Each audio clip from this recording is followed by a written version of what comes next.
Okay, good morning, everybody. Can you, Marco, can you see that slide okay? Yes, perfect. Okay, good, good. Yeah, Marco's also good at distinguishing insects. So if you want to ID an insect, he's got a taste test for that as well. Good morning, everyone, and thanks for joining us. Hope everybody's well and staying safe.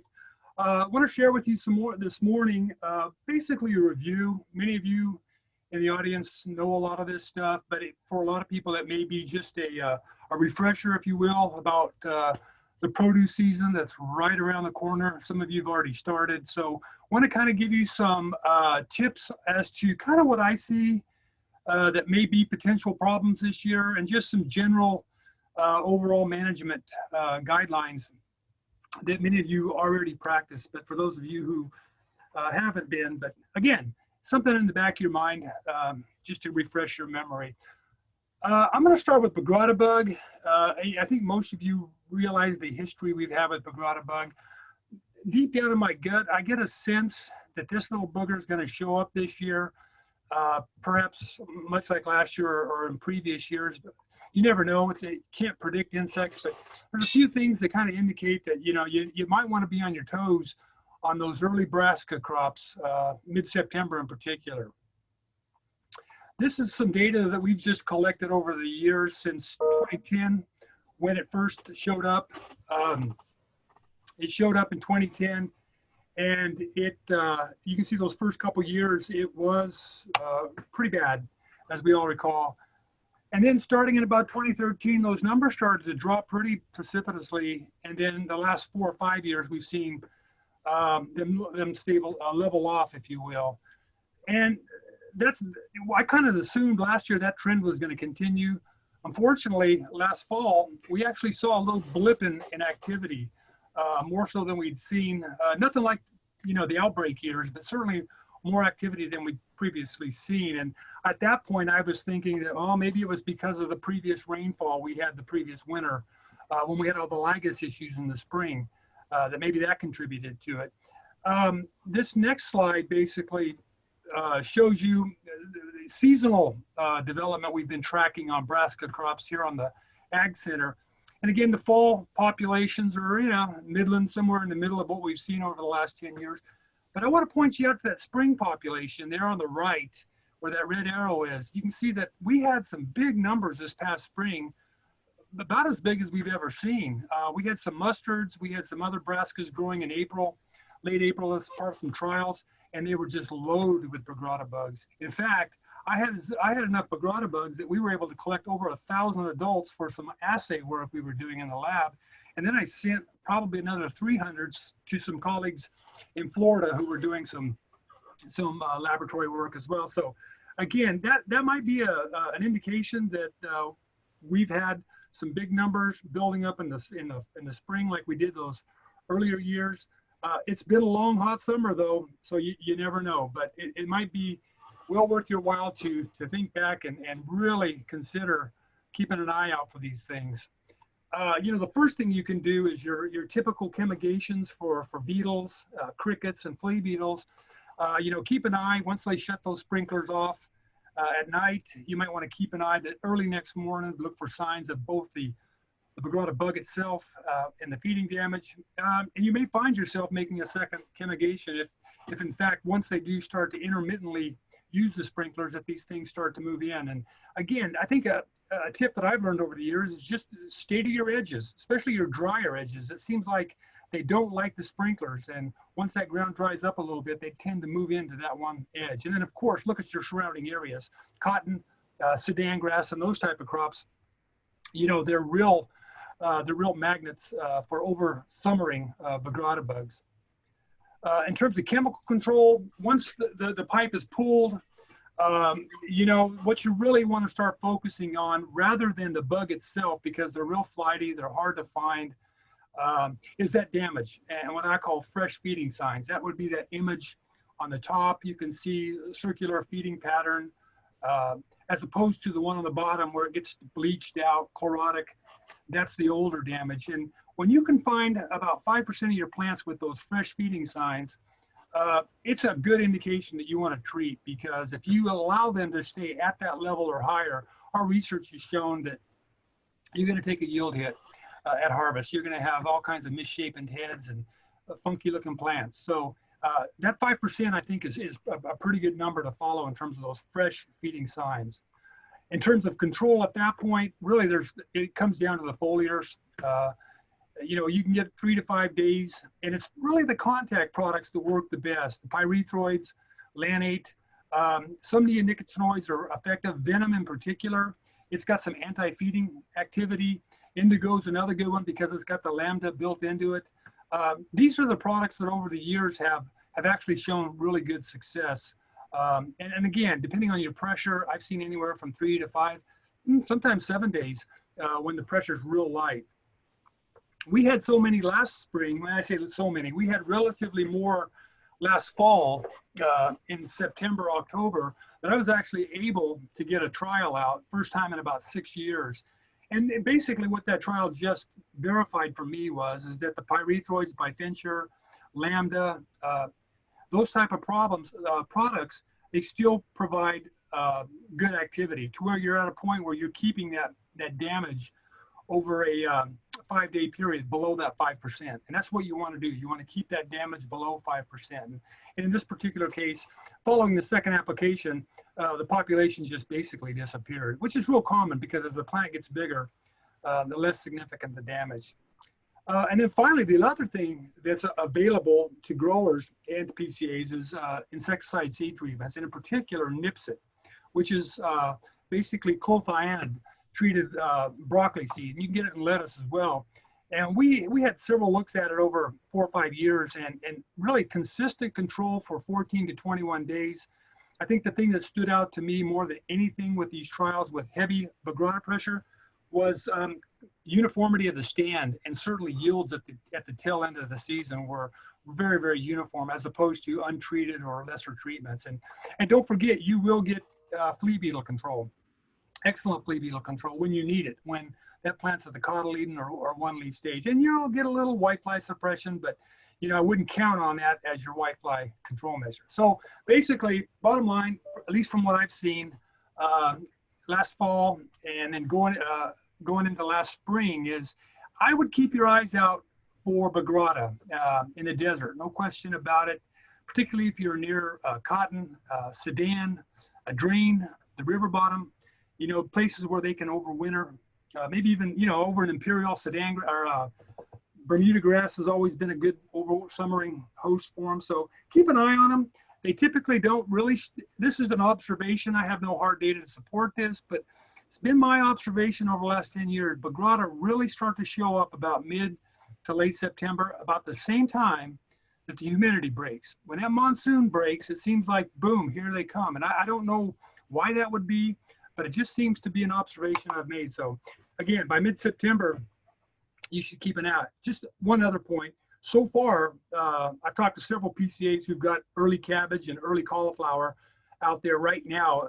There have been no signs of Bagrata, which again, at this time of the year, probably not expected, but keep your eyes open. Let me transition to my favorite new insect, Diamondback Moth. It's been, I think we all know the situation with Diamondback. You know, certainly goes back to 2016, the fall of 2016, where we had the area-wide outbreaks, not just here, Imperial, Central Arizona. And again, I think we all learned that it was basically originating out of some transplants.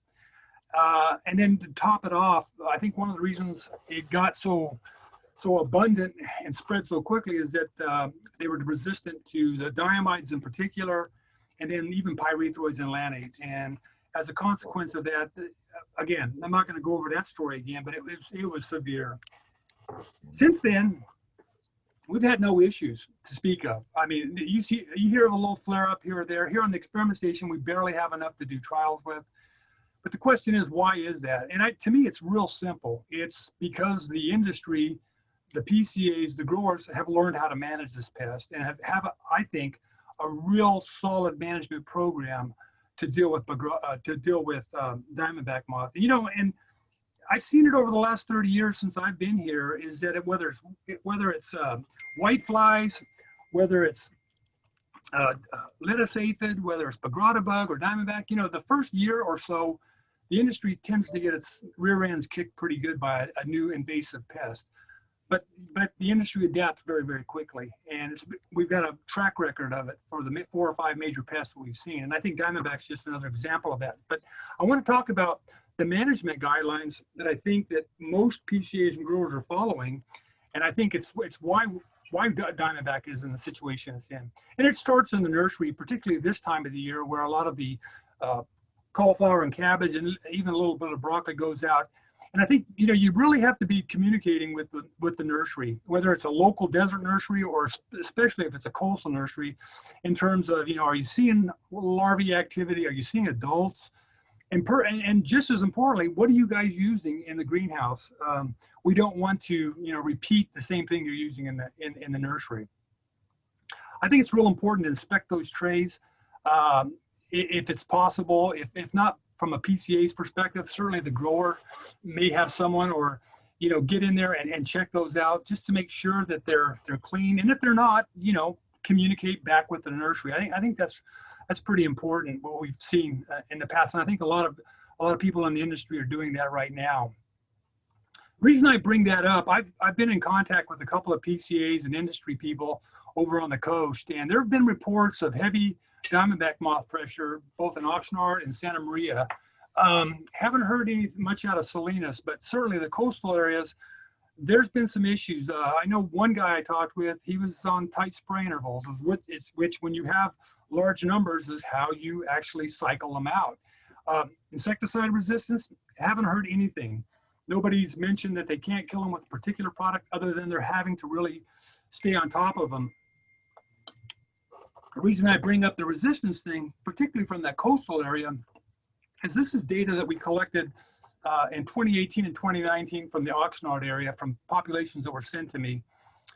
Those are resistance ratios, and anything over 50, which in 2019 they all were, all the major products were, you can feel pretty confident that those products, there's at least a little bit of resistance, if not a lot of resistance to those products. So we got to be real careful with these transplants, because we don't know oftentimes what's been on those transplants and where they're coming from. So I bring that up again. I haven't heard any reports, or I haven't bioassayed anything out of this area, but just based on the past history, I'd keep an eye on transplants as they're coming in. Vermark transplant drench, you know, that's the Cadillac. If you think about it, it's really the Cadillac for the desert for a couple of reasons, but it does provide excellent Diamondback moth activity. There's really been no hint of resistance per se, and it's got whitefly activity. You know, you can expect to get a solid 30, maybe even 40 days on a brassica crop that's been drenched in the greenhouse of Diamondback control, armyworm looper control, and you could probably get 40 to 50, if not more, of whitefly control. So you get that double control. I guess the only downside is the expense. And I know I have those conversations with both growers and PCAs. And so, you know, that's a decision, that's a business decision, that's above my pay grade. But again, in terms of management, that's a really good first start. I've had a question, can you do it without it? Certainly you can. But you may have to spray more frequently in the case we do get some large numbers. I think it's important to consider, if you don't already have this in the back of your head, that the difference in Diamondback moth biology, these things, they're different. And I just learned this over the last few years. You know, our looper and armyworm, they develop at their low temperatures are in the mid 50s. They can only, you know, they don't do well above 100. It didn't kill them, but they slow down dramatically. Bagratabug loves the heat. But, you know, Diamondback moth's kind of like a hybrid, if you will. It likes the cool, it can do well in cool weather. The lower developmental threshold is about 39, and they can do really good at the upper threshold as well. In fact, if you look at the egg to adult, or the developmental rate, the amount of time to go from egg to adult, in laboratory tests, at least one that I've seen, they can do that in 11 days on average. So point being is that if we have warm, dry weather this fall, and you've got stuff going in September, transplanted or direct seeded in September, and you've got Diamondback in there, and you're not doing anything about them, you could see potentially 5 generations by November 1st. And these things grow exponentially, as we all know. So be real cognizant of the weather, and that's another good reason to stay on top of this particular pest. Obviously, this goes without saying. You guys do this more than anybody probably anywhere, is to scout and monitor thoroughly. You know, traps by themselves are kind of an early indication. Once you've got during the season, I don't know how much they actually tell you, but they can kind of give you an idea of when things are kind of moving into the area. I've got my area-wide trapping network, so keep an eye on that. Beginning this week or next update, we'll show you the data, the area-wide data, to see if things are popping up in any given area. Scouting is critical. You know, keep an eye on those transplants. Look in those terminal areas, because that's generally where you'll see the diamondback. And then direct seeded crops. You know, that you look at some of these images I'm showing here. That little up here on the upper left, that's not a whitefly. It looks almost like an immature whitefly, red-eyed nymph. But actually, that's a diamondback moth egg, and you can actually see them if you look for them. I think a better sign are these little exit holes that you can see in the cotyledons and even in the leaves. That's basically the first instar bores into the leaf tissue like a leaf miner, completes development to the second instar, and then it comes back out. And it leaves these little mines like a leaf miner. And so that's a really good indication that you've got a little population beginning there. And that's why these translaminar products that we use are so effective, because they can actually get to that first instar that's feeding within that tissue. So again, keep in mind on the very front end here, keep an eye out on those small plants, cotyledons and early leaves for those signs. You know, we've been tracking seasonal development for 4 years now. And what we've seen is that it's varied in the spring. Obviously, that very first year following the outbreaks in 2017, we had enormous numbers. But since then, it's been stable, and in some cases, very low. I think the thing that stands out the most, and I've showed you this data several times, is that they disappear in the summer. I haven't caught in my traps since I think July 2nd was the last time I saw a diamondback moth, and that was next to an old seed crop.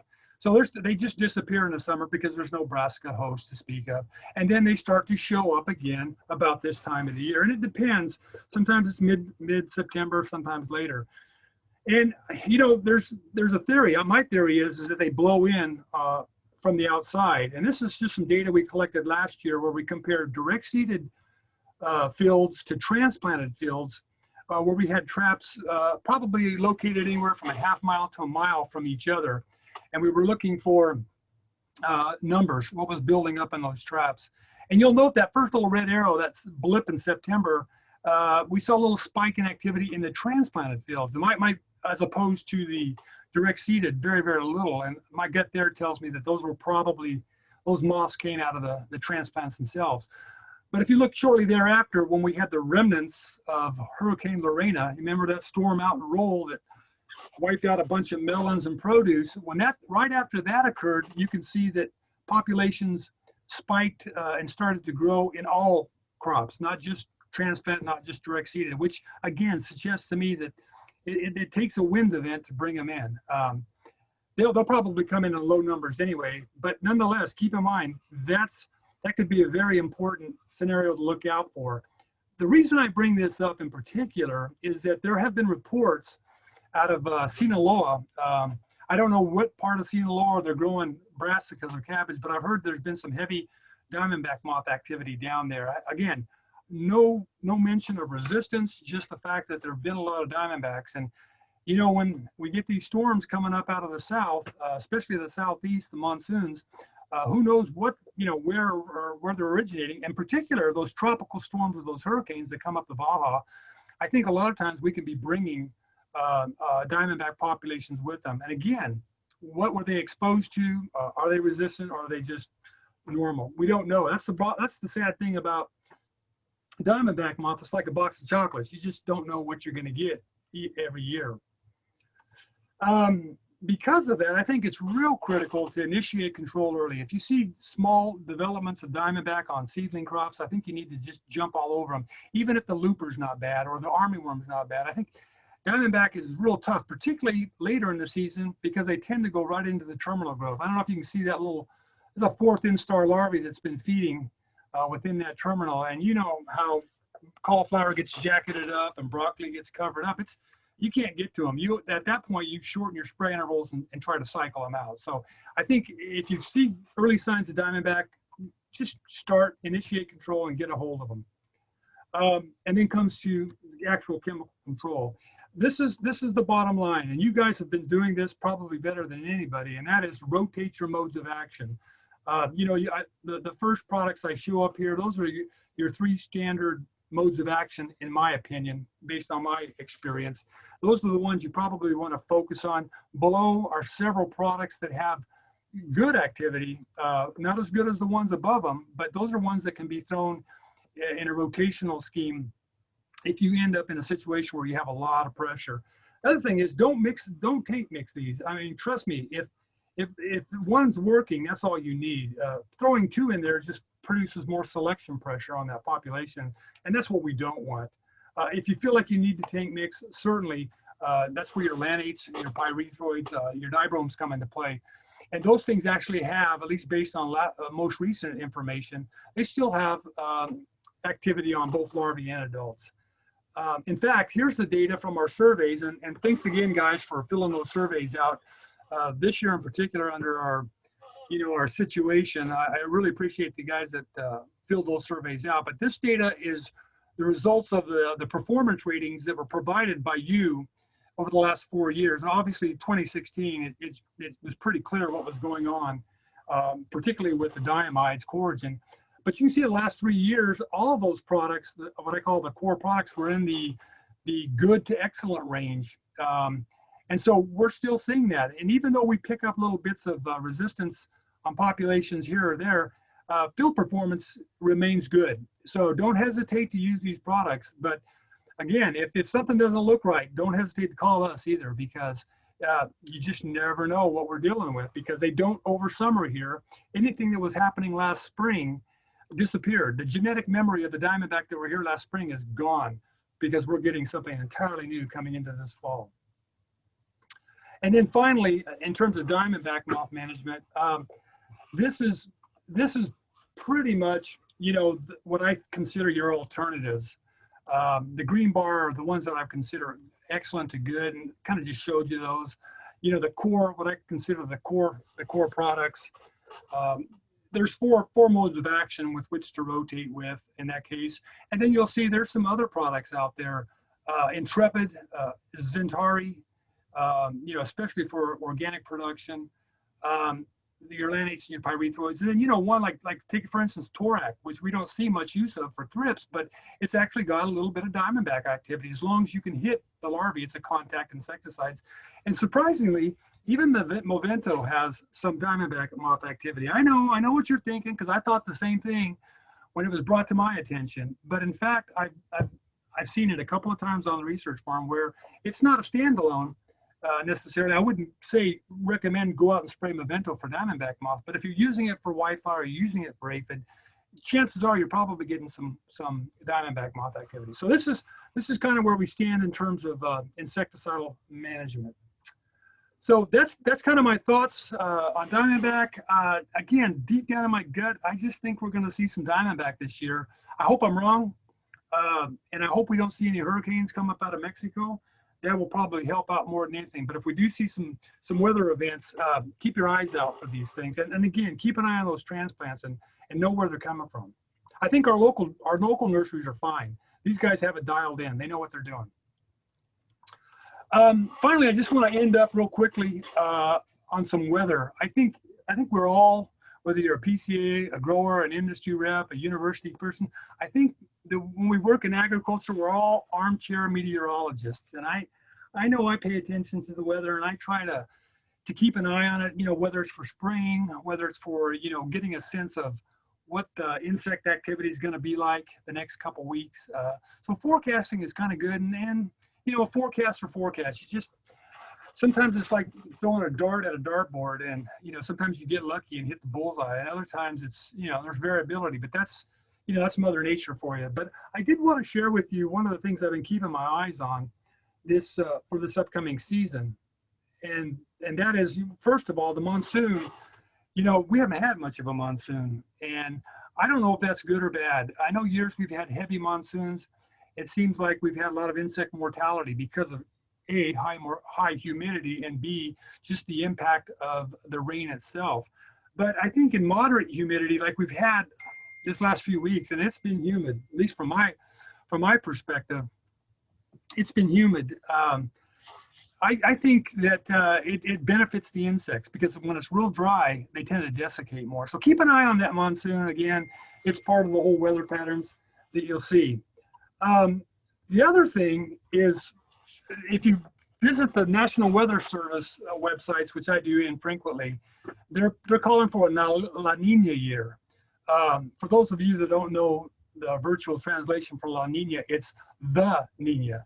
Anyway, and the Nino. Anyway, the La Nina last occurred, at least, and again, it's a warm, dry winter wet pattern because the jet stream stays up high because of the water temperature coming up out of the South Pacific, blah, blah, blah.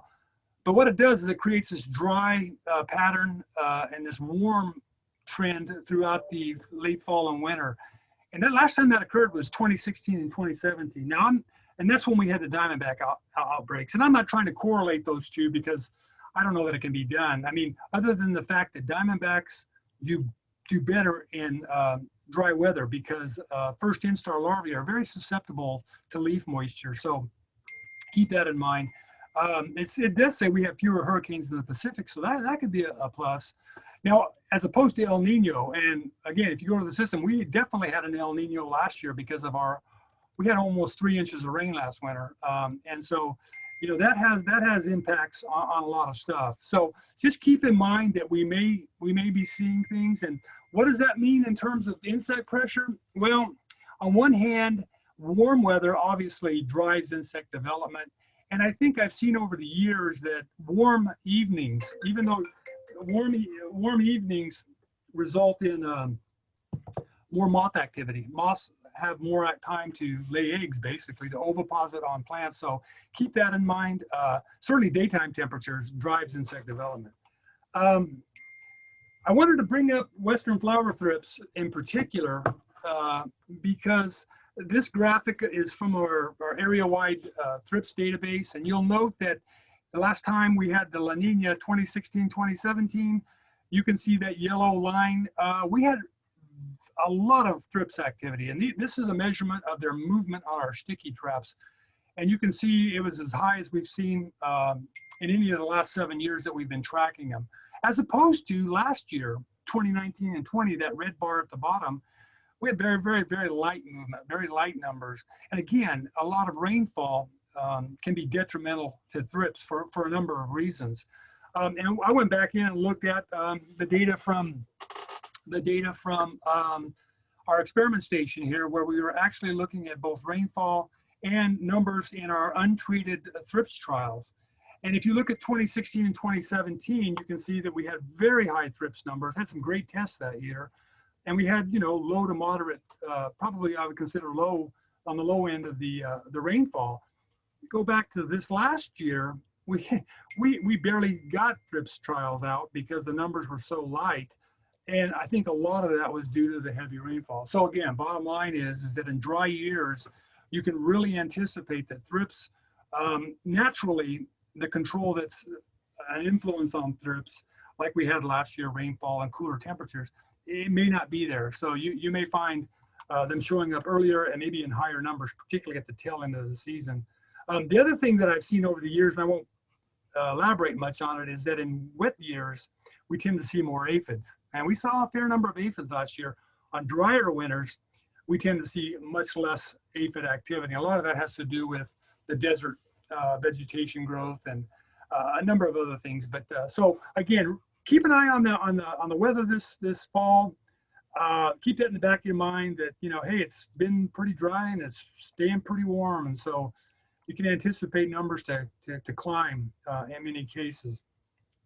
And then finally, in terms of thrips, you know, you really only, you know, your best two choices are your OP carbamate, lanate, rotated with your radiant or your basically your radiant, and your organic systems is basically in trust. You know, there are some other alternatives there, but you know, even on a heavy fall season, you know, 2 to 3 applications generally can get the job done for your fall thrips. So you should be able to rely on those products. There are other alternatives, those with yellow bars that do provide some level, particularly against larvae, some level of activity that if you're in a situation where you need to rotate or you need to use one of these products for worm activity, just keep in mind that you will see some subtle activity on thrips as well. So basically that's it. Hope everybody has a good year. I know it's right around the corner. We're getting busy here. I know you guys are getting real busy. So with that, if you've got any questions, just for the sake of time, just email me, text me, or give me a call if there's something you want to know or you want to ask. And again, if you see anything unusual with Bagratabug, and certainly with Diamondback, feel free to give us a call, because we want to keep an eye on these populations, particularly with the potential for some unusual weather. Okay, that's basically Thank you, John. all I have, Marco. Thank you, John. I really appreciate it. We have seen the amount of plots, the acres and acres of plots for those to generate all that data. We really appreciate this information. Thank you very much. There was a question though, somebody texted, is John's weather rock located at the UMAG Center? Your weather rock? Yeah, we keep it out back, but somebody's always screwing with it. So, you got to be real careful to interpret it correctly. So, yeah. Okay. And another question here is related to Nipsit. Is that treatment that provides great efficacy? Did you mention 14 to 21 days it holds Nipsit for the seed treatment? For Nipsit, yeah, I would say it depends on the pressure and what rate the growers, what his planting density is and what his rate on the seed is. That, like I said, I've seen 14 days of solid control. I've actually seen 21 days of solid control. And what I base that on is that I was able to keep the population below that 5% injury on fresh feeding damage, or basically we just never saw it get above that. And again, that's compared with an untreated situation as well as a foliar standard program. So yeah, it's a solid 14 to 21 days. And again, it's one of those business decisions. There's a cost, there's a value added to that seed treatment. So that's the decision a grower would have to make in terms of that level of control versus coming over the top with a pyrethroid, an inexpensive pyrethroid. Thank you for that.